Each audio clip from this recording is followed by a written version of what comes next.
presente los amigos del tribunal, terceros interesados que se hayan presentado en tiempo y forma, y las partes presentes. Con la presencia de los amigos del tribunal, los terceros interesados que se presentaron en tiempo y forma y las partes, vamos a declarar abierta esta presente audiencia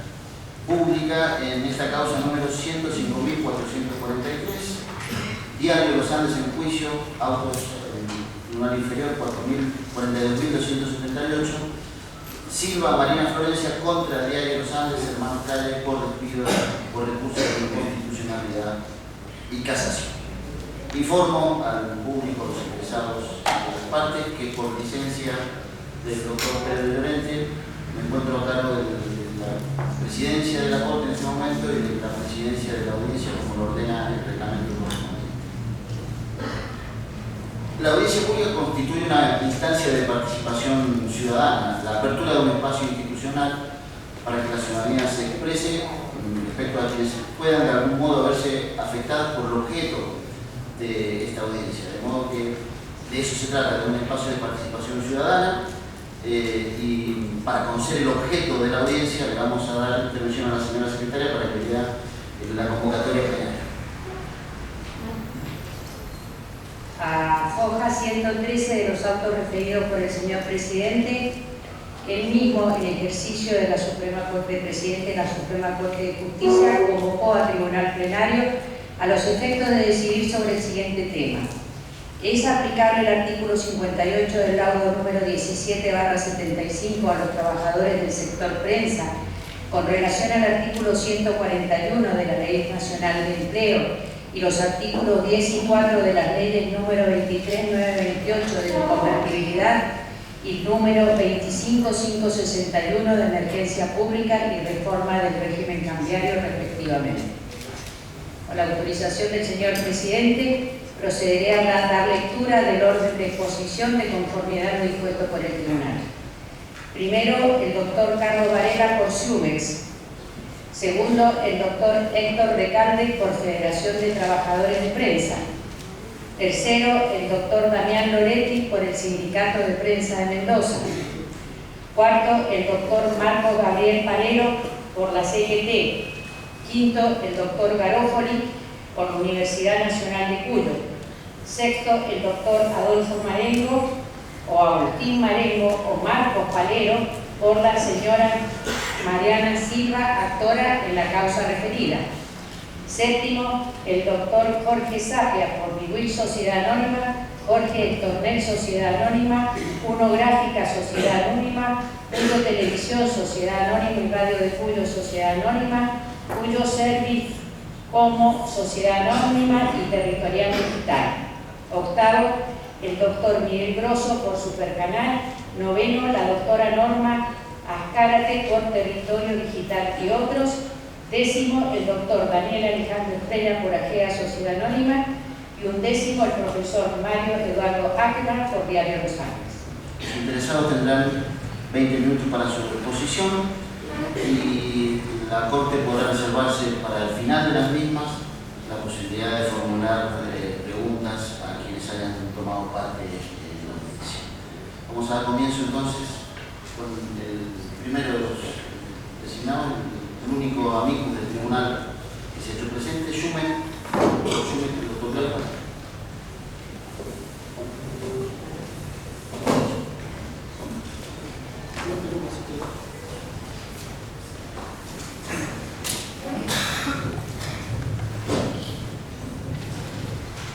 Hola.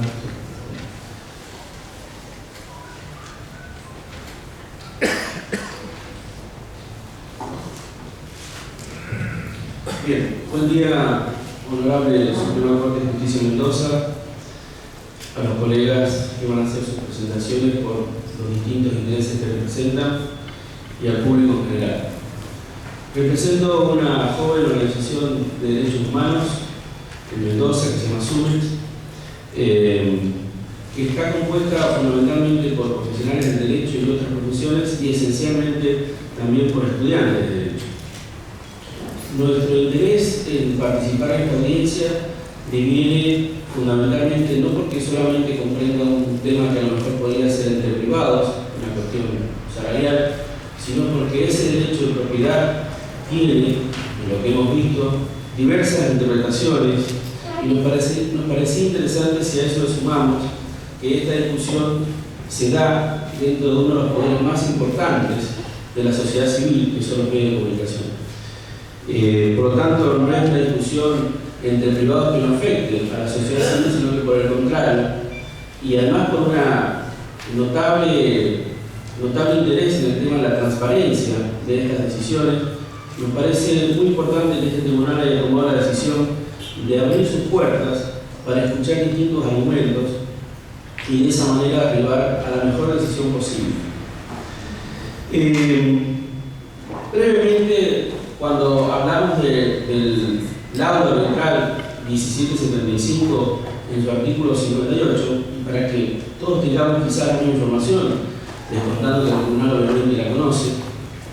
y mi colega, digamos, mucho más exhaustivamente, podemos decir que ese laudo del año 75 contenía y contiene fundamentalmente primero un artículo 56 que establece que toda la discusión salarial se va a fijar en ese laudo, es decir, en ese convenio colectivo de trabajo es donde se van a establecer las pautas salariales. Y la pauta salarial del artículo 58, que es el artículo que en definitiva provoca la discusión por la cual estamos convocados, establece una escala salarial que comienza a establecer las distintas categorías de trabajadores de prensa, fundamentalmente a partir de lo que se denomina el aspirante, donde establece que la escala salarial tendrá un incremento del 100% en relación al salario, o sea que el salario va a ser el 100% del salario mínimo vital y móvil vigente. Obviamente a partir de ahí se van estableciendo distintos parámetros, pero eso fue lo que se firmó, lo que se estableció, lo que quedó firme. Luego vino la dictadura militar que suspendió estos efectos, y en la cronología nosotros encontramos que el gobierno Alfonsín en 1984 va a darle vida nuevamente a las convenciones colectivas de trabajo, pero van a quedar algunos elementos todavía suspendidos.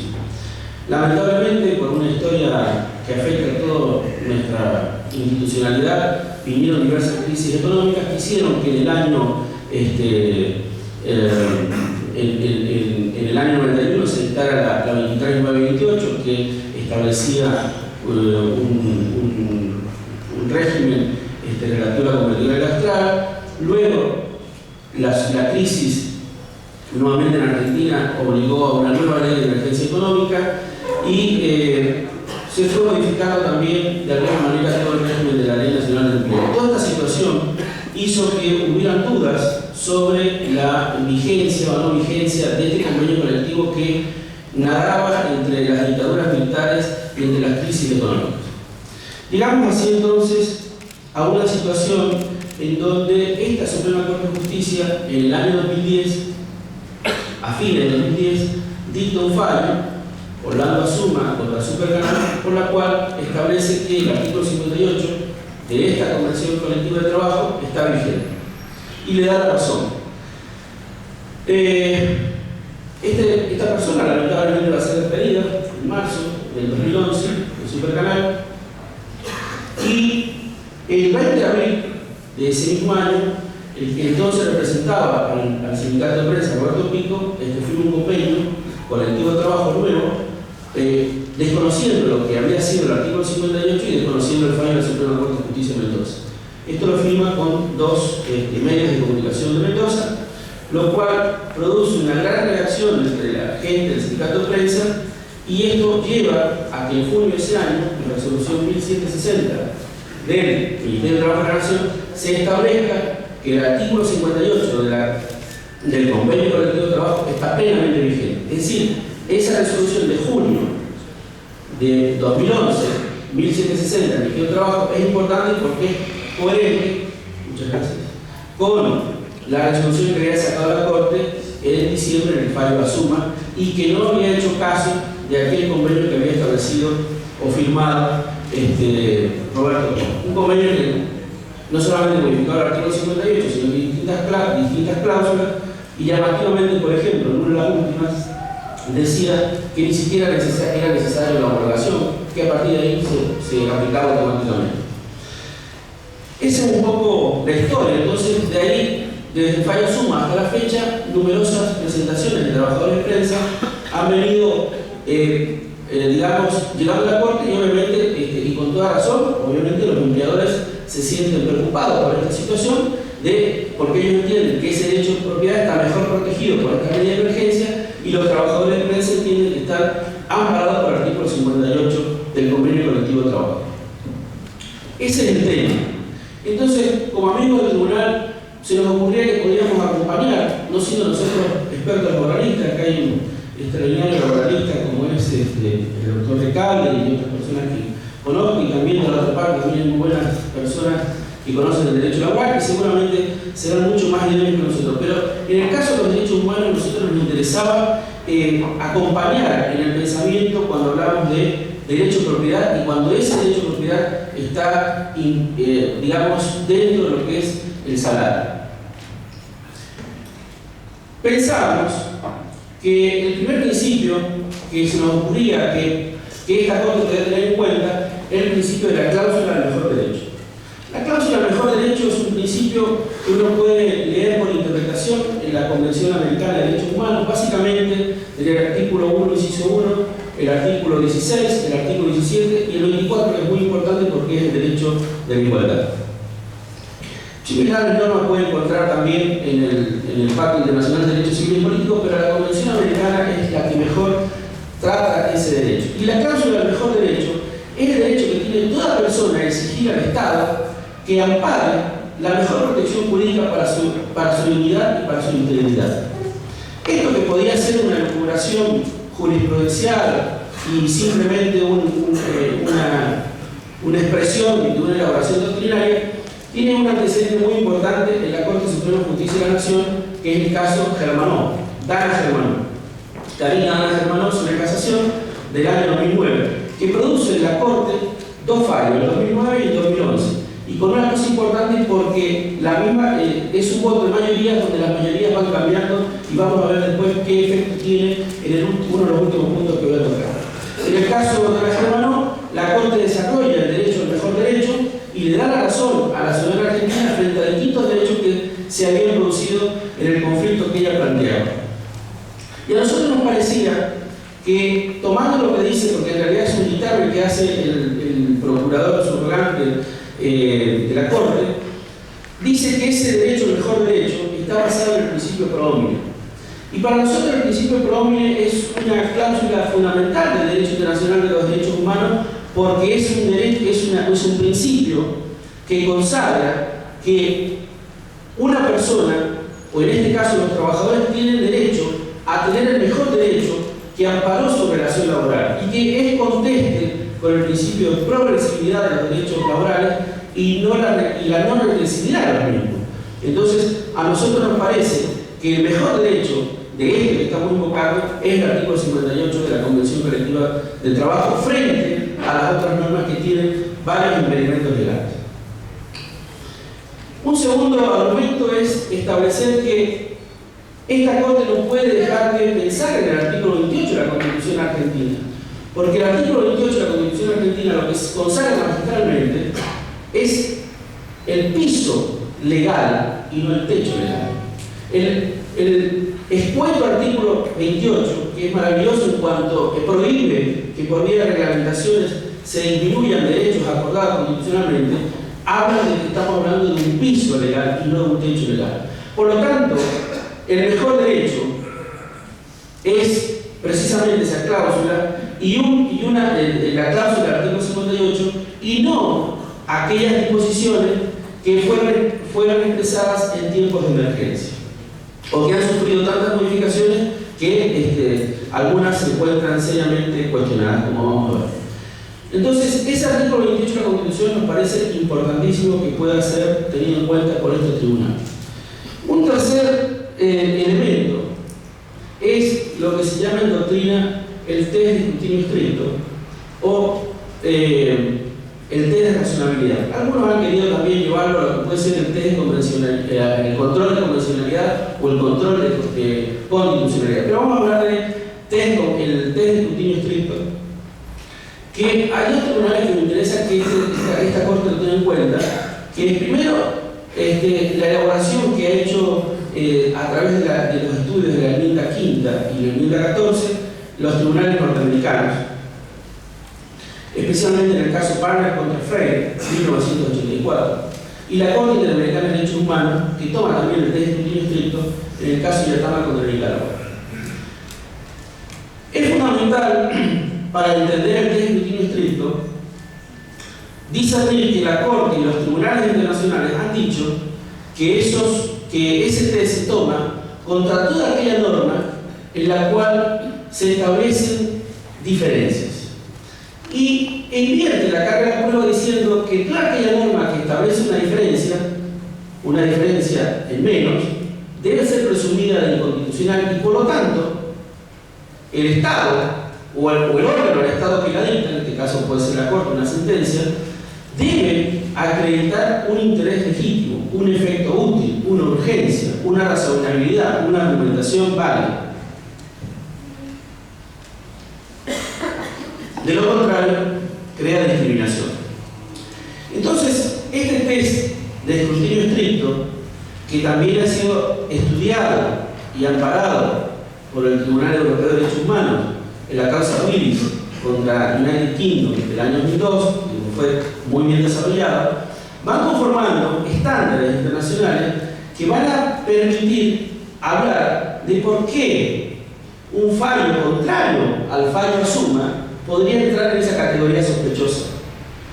Al no haber ninguna razón, ningún interés imperativo del Estado que permitiera ir a la baja de ese fallo, porque en definitiva sería también equipararlo a ese convenio colectivo que los trabajadores ya lograron que fuera revertido en el Ministerio de Trabajo de la Nación. Entonces, un fallo de esa manera crearía también discriminación, que es justamente lo que establece el análisis del test de razonabilidad, porque serían eventualmente un fallo distinto a los derechos que se le consagró a Holanda Suma. Por lo tanto, crearíamos dos tipos de trabajadores: aquellos a los cuales se les reconoció el mejor derecho y aquellos a los cuales no se les reconoció ese derecho, sino que se los amparó en estas cláusulas de las distintas leyes en las cuales el tribunal le preguntaba. Entonces, eso es un elemento que debe tener en cuenta, o un instrumento de pensamiento que debe tener en cuenta el tribunal. Y a su vez, también debe pensar este tribunal en lo que ha sido, lo que está haciendo, lo que está marcando la Corte Interamericana de Derechos Humanos en materia de jurisprudencia internacional, que a su vez va de la mano con lo que han ido estableciendo los distintos convenios o las distintas dictámenes de la Organización Internacional del Trabajo, el único mecanismo que encontramos tripartito en el mundo, donde trabajadores, Estados y empleadores pueden discutir. Este tribunal debe tener en cuenta lo que dijo en Baena contra Panamá la Corte Interamericana de Derechos Humanos. Debe tener en cuenta lo que dijo en Trabajadores en Santiago del Perú, contra Perú. Y debe tener en cuenta el Protocolo San Salvador. Es decir, que ha sido un instrumento ratificado por Argentina y que debemos tener en cuenta. Entonces, ese argumento es muy importante. Y el penúltimo, y quiero tratar de redondear, son las reglas del Stoppel. Las reglas del Stoppel, como todos conocemos, es lo que asimilamos a la doctrina de los actos propios. Es decir, nadie puede alegar su propia torpeza, sería la palabra más simple que hemos aprendido en derecho, y acá nos encontramos con una situación. En el año 1992, esta Corte, con la presencia de dos de sus miembros, los doctores Salvini y el doctor Nanclares, firmaron el fallo Ruarte contra Diego Rosales. En ese fallo, Ruarte contra Diego Rosales en 1992, dijeron que, no dándole la razón a Ruarte, dijeron que el artículo 58 de la Convención Colectiva de Trabajo estaba vigente, y estaba vigente a partir de enero de 1988, porque la ley 23.107 había sido derogada por una ley 23.547, que creo que es la ley que deroga esa ley y permite entonces, no dándole la razón a Ruarte, pero sí diciendo que a partir de enero de 1988 ese convenio colectivo en el artículo 58 tenía plena vida. Por eso digo que entre esos años, de 1984 hasta el 2010, hubieron otros elementos, seguramente mis colegas aportarán más, pero también tenemos, también se encuentra presente el decreto presidencial 1192 del año 04 que permite revitalizar y actualizar el salario mínimo vital y móvil. No me quiero extender más, pero esa regla del tope implica que 2 de sus ministros acá presentes votaron ese fallo y que luego 3 de los actuales ministros, el doctor Bono, Nan Clares y el doctor Llorente, también votaron a favor en el caso Asuma y cuando estaban en discusión esta ley. Entonces, si nosotros, digamos, queremos insertarnos en una decisión justa, en una decisión motivada, que es el derecho que la sociedad tiene y a una transparencia en sus decisiones, este tribunal debe actuar con transparencia, con coherencia, siguiendo su línea, en la mejor argumentación posible, porque es la única manera que entonces todos tendremos la sensación y la seguridad de que habrá justicia. Muchas gracias.